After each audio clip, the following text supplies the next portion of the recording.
Hi there. Thank you for coming to my YouTube channel. My name is Sheryl Iott. I am here to demonstrate some of the practicing strategies from my book, Thinking and Playing Music. This is being published by Rowman and Littlefield, and it's a book on music cognition and effective practice strategies. So we design our practice experiences to align as closely as we can with what our brain wants to do anyway. So today I'm going to talk about the chart.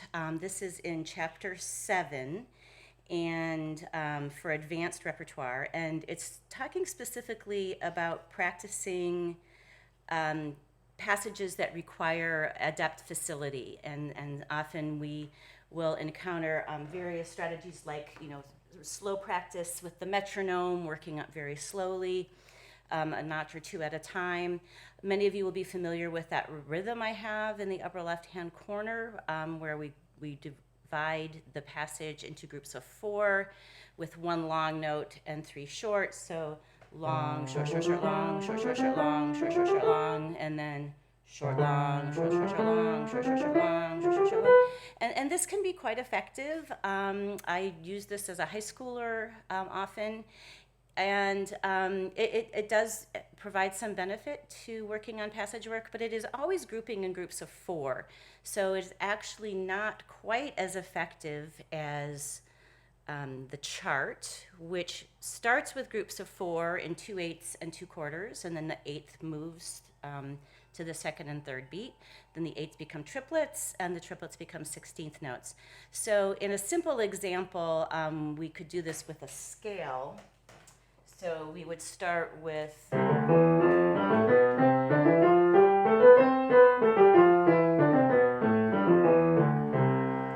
then the 8th note goes to beat 2. And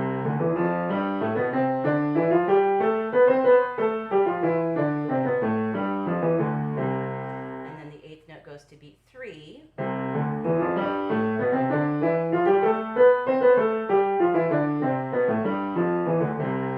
And then the 8ths become triplets. Triplets on beat 1.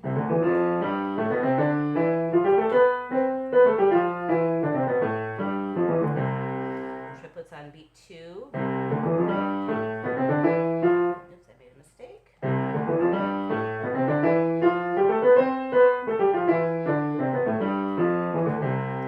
Triplets on beat 3.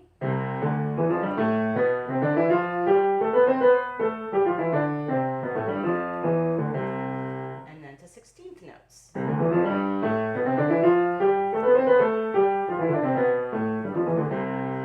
16ths on beat 2.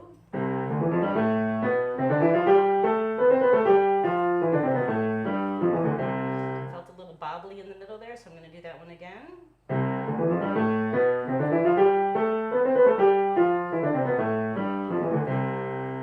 And then 16ths on beat 3.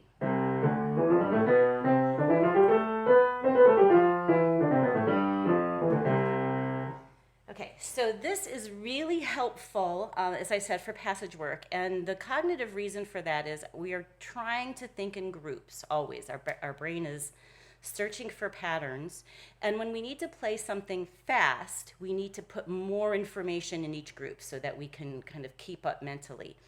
And this practice, because of the shifting number of notes in each group and the shifting of where those fast notes are, you'll notice that I had a couple that I had a little bobble in, and the rest were pretty effortless. And this is very common where students will be working through the chart, and there's one in particular that's giving them a difficulty, and let's say it's this one with the triplet in the middle, and that's because there's an awkward spot right here, or mentally we're used to grouping kind of where these notes lie, and that grouping is now where mentally we're used to having a little break or a little thinking pause.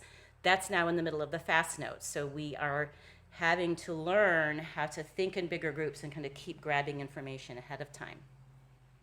So if you're new to the chart, I recommend practicing it first with something like a scale that you know really well, because it can be quite tricky to do at first. But then I'm going to demonstrate it using the scherzo movement from the Chopin Sonata in B minor. This is the 2nd movement. And I'm going to work through just a little bit of this. In practice, you would do rather large sections, and if you make a mistake, or if it's not perfectly even, or either finger rhythmically even, or in terms of tonally even, you go back and do it again. So our goal is with each rhythm pattern to have the smoothness and the lightness and the evenness of execution that we're going to want when we go back and play it as written. So here's a little bit of a sample of that. So starting with eighth, eighth quarter, quarter, eighth, eighth quarter, quarter.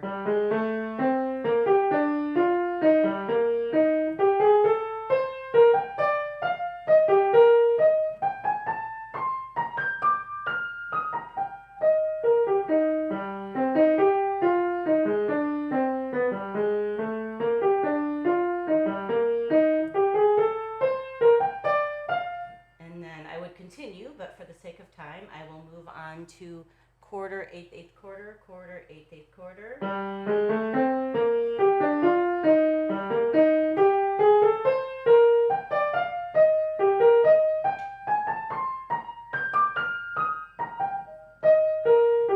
going to do that again.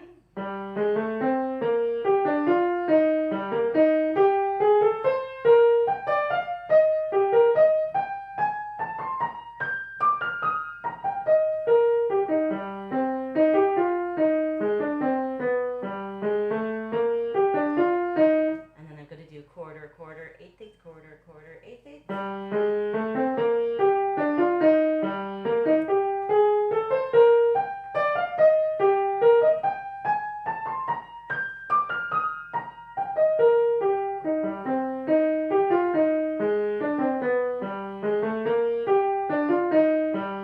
And then going on to the triplet patterns.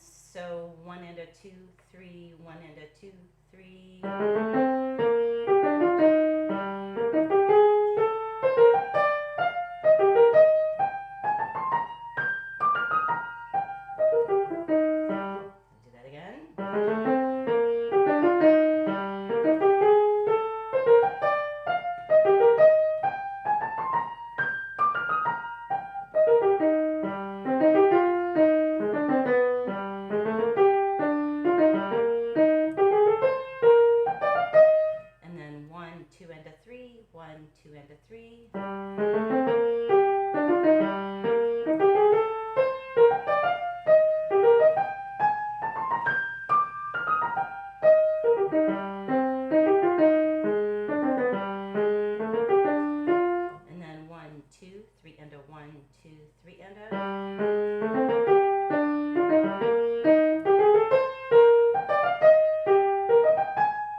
To sixteenths, so 1 E and a 2, 3, 1 E and a 2, 3. And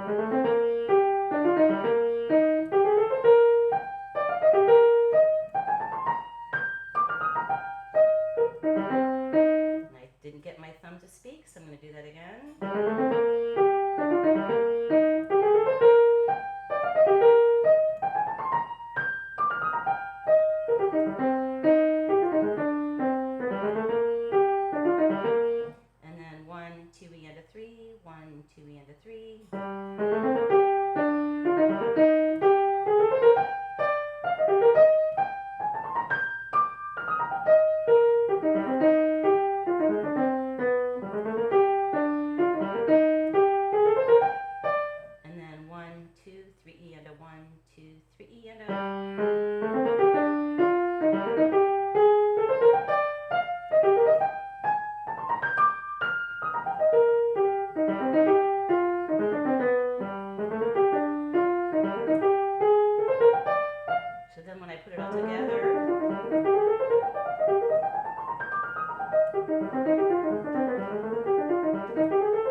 Made some progress since last time I practiced that.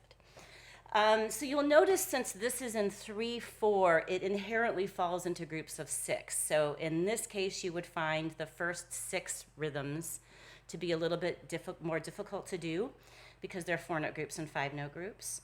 And again, if I were working on this actually to practice it, I would be very particular. You don't go on to the next rhythm until you get the rhythm that you're on perfectly. And this goes on for constant eighth notes for 2 full pages. So at first I might divide it into 2 or 3 sections, getting each section perfectly before I move on to the next rhythm. But ultimately, I want to be able to get that whole 2 pages in each of those rhythm patterns without a mistake. So this is very kind of front-loaded, time-consuming at first, but I have found that if I do this rhythm chart for 2 or 3 days in a row in passages with a lot of passage work, I really don't need to do it anymore. It really works on the evenness and learning how to think ahead and where to think ahead and how far to think ahead. And you'll notice that I had the spot that I had difficulty in a couple different rhythm patterns was actually both times in measure 6, and that's where you're suddenly, instead of doing these kind of more noodly close passages, all of a sudden I'm having to traverse a lot of notes in an arpeggio with a changing fingering because of the demands of the passage. So anyway, it's an excellent strategy. I have found it to be extremely useful, and I hope that you try it out and have some benefit from it. Again, I am going to start this YouTube channel doing examples from my book, and please comment beneath this video if this was helpful for you, and also please write any questions if you have a passage in something that you're practicing and you're having some trouble with it and would like some practice suggestions. Please write those in the comments and I will address them in an upcoming video. Thank you so much for coming to my YouTube channel. Have a great day. Bye.